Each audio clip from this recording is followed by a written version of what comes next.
Welcome to the Real News Network. I'm Paul Jay in Baltimore. This is the second part in our series of interviews about offshore tax havens. Somewhere between 20 and 30 trillions of dollars, says a new study, is being stashed in these various tax havens to avoid tax primarily. Now joining us to continue this discussion is James Henry. He's an economist, an attorney, investigative journalist. He was a chief economist, I should say, at the international consultancy firm McKinsey & Company.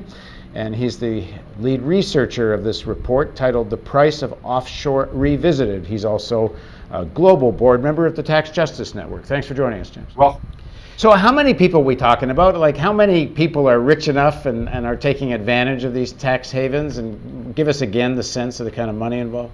Well, when you look at the distribution of wealth here that's offshore, we think there is no more than about 10 million people that really account for about 83% of the 21 trillion that is at a minimum offshore, and that's pretty concentrated. The top 100 are multi-billionaires.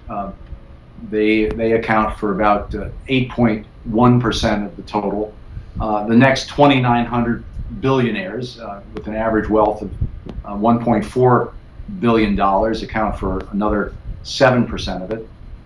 So that's, that's about 3,000 people that already are owning nearly 15% of the world's financial wealth. And then we have the next step in the ladder is the sort of ultra high net worth crowd, which are their average wealth is on the order of $58 million, and there's about 117,000 of them in the world.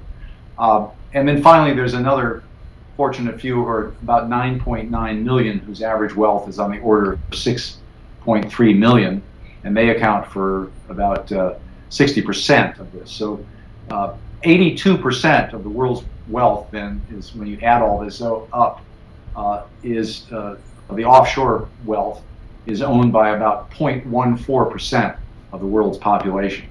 So if you look at it from the standpoint of who's actually benefiting from this industry, it's a tiny share of the global population. And that group, as in terms of global wealth, which is about $231 trillion, they own about a third of all that global wealth. And so that's 0.14% is a tiny fraction owning that much wealth. You do a calculation in your study about what kind of tax revenues might be derived from this if this was taxed.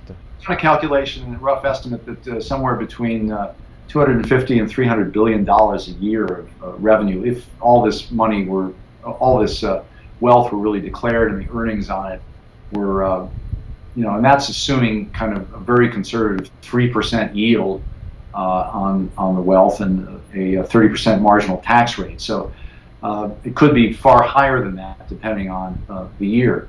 Obviously, it's presumptuous to assume that tax authorities are ever going to be able to get people to declare this income, but the option that we're suggesting is that, since it's concentrated in these big banks, we could imagine having a 0.5% annual withholding tax on this wealth that would be easy for the banks to implement. They know what these folks' wealth is every quarter because they have to report to them. And if it was just 0.5% applied to these anonymous assets, you might generate, somewhere that would be big enough to basically pay the world's aid budget, which is about $89 billion this year. So we're talking about, if you want to talk about in occupied terms, the top 1% of the world's population now owns about 61% of all financial wealth and 100% of the offshore wealth that we're talking about in this study.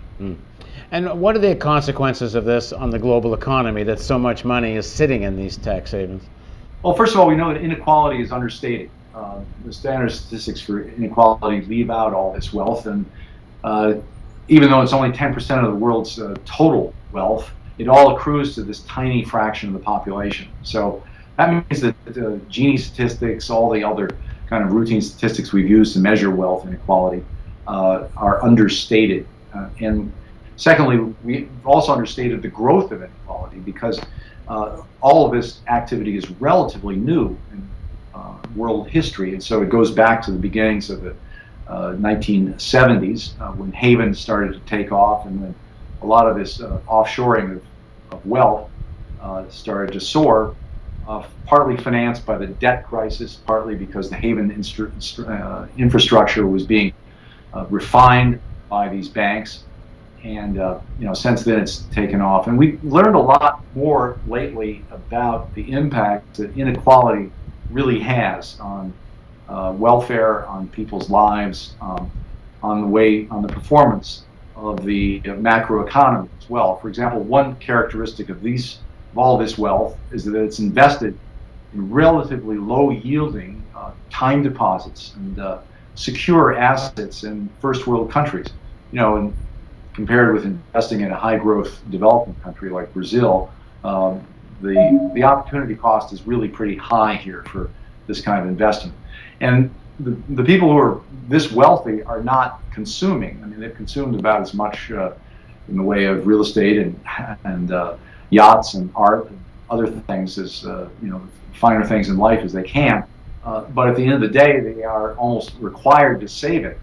So they do consume a lot of political power, which seems to be an outlet for virtually unlimited expenditures. But aside from that, they're not creating a lot of jobs with their savings here. The theory is supposed to be that if they have this much capital, they're going to invest it. Are they not?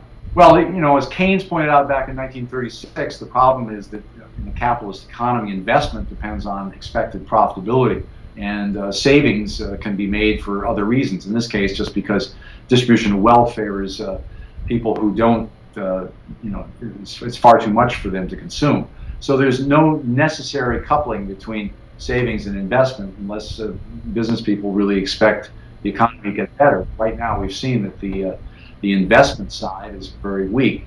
So when you have all these people, just necessarily saving rather than consuming, it's in a recession environment, it makes things worse. And I suppose if the underlying motivation here is tax avoidance, which is why you have this money in these shelters, I suppose it's not so easy just to take it and then start investing it anyway, is it? No, it's not easy at all. I think you'd imagine that if this wealth were taxed and the funds were distributed to the poor or to needy people, or sort of people with higher propensity to consume, that would have some stimulating effect that we're not seeing from all this wealth inequality. This is a political phenomenon. The regulations are designed in Washington and in the city of London and in the leading capitals of first world countries partly by an industry that has enormous stake in this game. Not only these wealthy clients, but the banking industry. For them, this is a matter of billions of dollars a year of profits and a lot of shareholder value.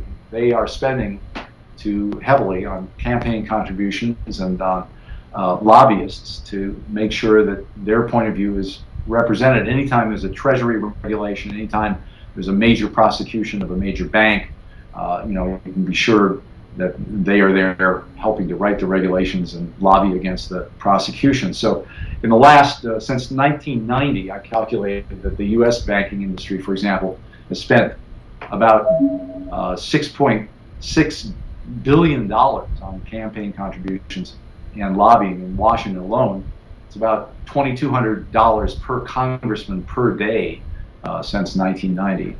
And that's one of the reasons we're seeing this kind of result.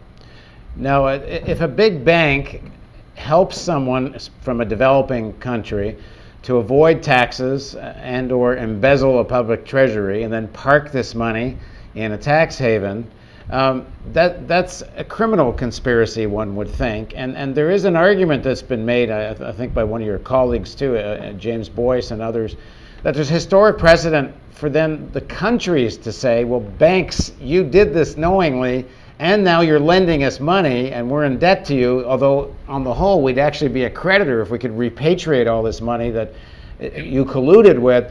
So maybe we don't owe you this money. And I think the concept is called odious debt. What do you make of that? Yeah, well, I'm familiar with that argument. It dates back to the United States intervention in Spain, in Cuba in 1898, where they ended up basically forgiving Cuba's debt to Spain because it had been imposed on them by a dictator. Unfortunately, the United States has stopped using that doctrine elsewhere or generalizing it. It doesn't really help us with these offshore assets. It would help us forgive some of the debt that developing countries still have. But in terms of this situation, you have global private bankers basically helping the money to go out. Now, I would argue that the analogy really is to the kind of prosecutions that the U.S. Justice Department has been making against UBS for helping wealthy Americans take their money abroad. And we've already seen several private bankers go to jail. We've seen UBS heavily fined. The Justice Department just levied a $1 billion fine against HSBC for facilitating $14 billion of money laundering for the Colombian Mexican cartels. But these major institutions which are involved in this, HSBC is, by the way, the third largest player in this particular private banking industry that we're seeing here. They serve about $633 billion of offshore private wealth, and puts them number 3 on the list. But basically, the point is that developing countries might also want to take advantage of making the exact same argument against these banks when they come to Mexico or the Philippines, to try to take money out there, and basically enabling all of this kind of funny business. But we haven't seen such prosecutions, and it's for no accident. I mean, I've tried to understand why, for example, the Philippines, which was a major victim of bad banking by the foreign banks that were looking the other way while Marcos ripped off the central bank of the Philippines for billions and billions of dollars parked in Switzerland, and the Philippine government was left holding the bag for that debt.